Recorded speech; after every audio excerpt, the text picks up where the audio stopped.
Hello and welcome to a new episode of Under 360 English.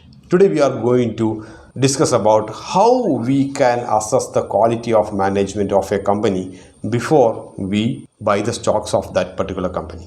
As a stock investor, one of the first thing that you have to learn is the secret of generating steady returns from the stock market by buying high quality stocks. Now the question is how we can find high quality stocks. Is there any magic formula? Unfortunately, nothing like that.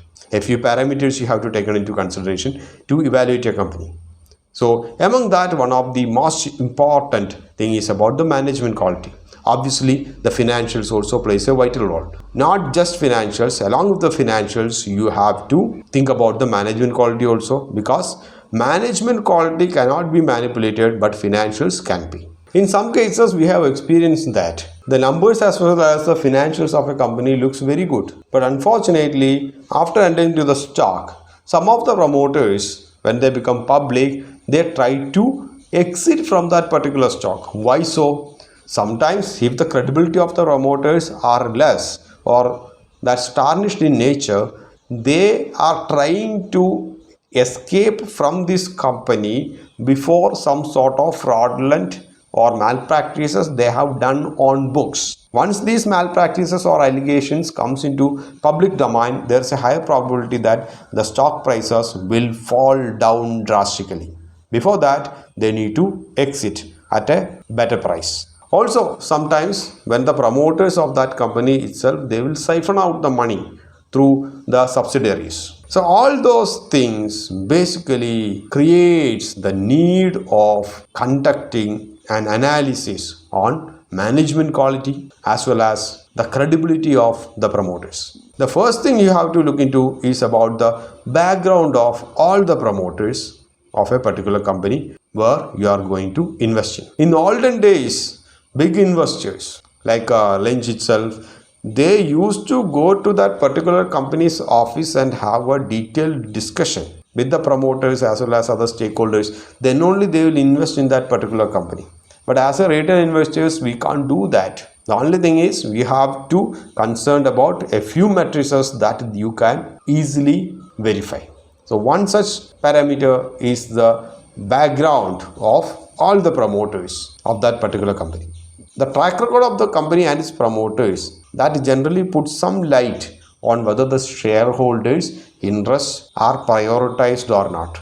Sometimes a simple Google search that may give the results. If you find any hint about the promoters that they are playing somewhat funny with the investors' money, then you might want to reconsider your decision of investing the money.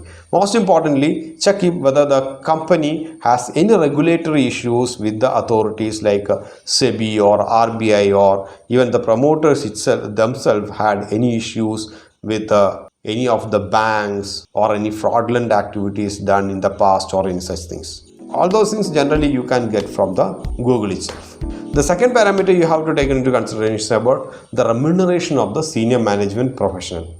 Any company offers remuneration to its key personals in different ways, like salary or allowances or some other perks, etc. etc. If a company is increasing the pay of its management disproportional to its profit, then it could be a bad indication about the company. So it is important to ensure that you go through the data on the remuneration of the management that given in the annual report. Study the YOY increase in salary as well as the profit. Try to correlate that with the profit. If you find that the profit of the company is linearly increasing and the senior management or the promoter's salary is exponentially increasing, then that's a red flag that you have to take into consideration. And the third parameter is the related party transaction. I have discussed about the related party transaction in some of the previous video that related to BCG itself. So while accessing the management quality of the company, ensure that you don't never miss this related party transaction section in the annual report. If you are not that good in reading the annual report, right away you will get the related party transaction details in the exchange website, BSE website or NSE website you will get. So this section will give you an idea about all the transactions that the company has had with the entities associated with the promoters or the relatives or joint ventures. For example, if you are trying to invest in a company and that company's promoter has some other private company, and this particular promoter is trying to give a contract to that private company from this company without negotiating or to find a fair price discovery, then what will happen? That private company will gain unfair profits.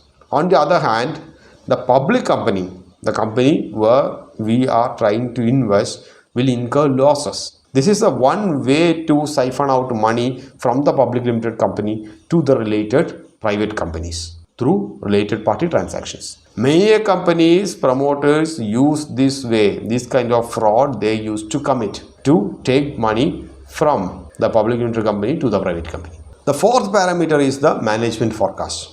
The annual report of the company that generally carries the plans regarding the future of the business.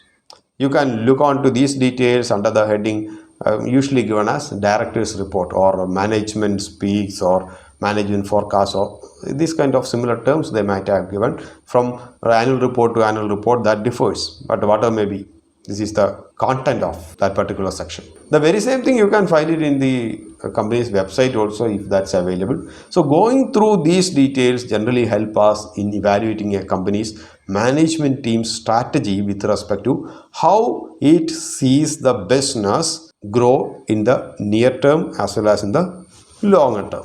Then you compare the projections made in the past and assess the extent to which the management could be able to achieve it.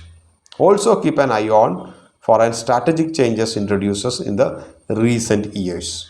In the past years, the management projection was something else and the reality is something, or they couldn't be able to achieve, they couldn't be able to even come near to that projection. Means all these projections they are making just to eyewash the people, or just they just want to make headings in the business channels or the business media, nothing more than that. Never invest your money in such companies. The fifth parameter is about the dividend payouts.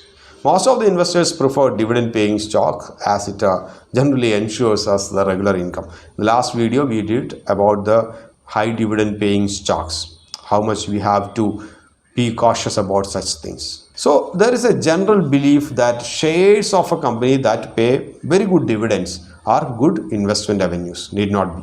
You please watch the previous video before entering into. But before making the decision, it's important to analyze the source of the money for the dividend. Usually the logical assumption is that the dividend is from profits. But sometimes you will be surprised to see that some companies, they are distributing dividends from borrowing funds because they want to make a good impression about the company among the investors. And when the investor comes, the demand increases, the price of the shares of that particular company also increases. At that time, sometimes the promoter itself may offload their stakes in public. So you have to rigorously go through the source of dividend, whether that's from profits or from debts, or whether they are sourcing that from their so-called subsidiaries. Because the subsidiaries data or their books may not be that much accessible to us. And the sixth point you have to take into consideration is about the manipulations in account. Sometimes management teams of certain companies, need not be always, they try to create a different image of the company by manipulating the accounts and some cook the numbers, they inflate the numbers and making it difficult for the investors to understand about the manipulation. Many chartered accountants are there to do all these things in a better way.